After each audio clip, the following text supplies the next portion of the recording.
Umr insonda tug'ilishlik va o'lishlikda orasidagi vaqt muddat. Kimga qancha?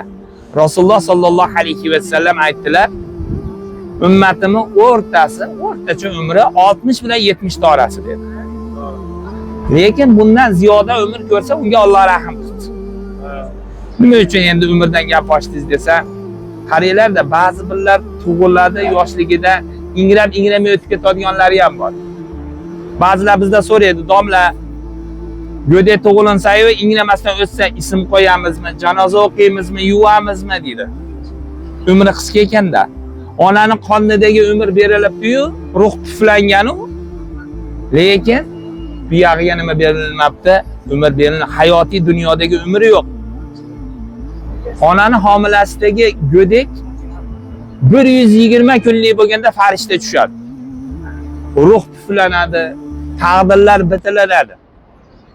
Taqdirlar bir necha turli bo'ladi.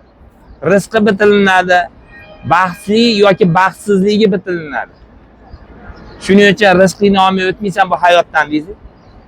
Ba'zi birlarni ko'rasizlar, qanchalik qiyin kasallik, mashaqqatlardan keyin ham yashab ketib qoladi.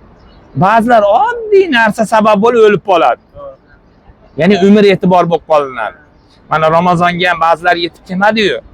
Xuddi shuni singari. Siz bilan menga mana Alloh subhanahu taolo hojiyamga necha kirdi dedingiz hojiya? 89 yosh. Bu melodiy sanaga.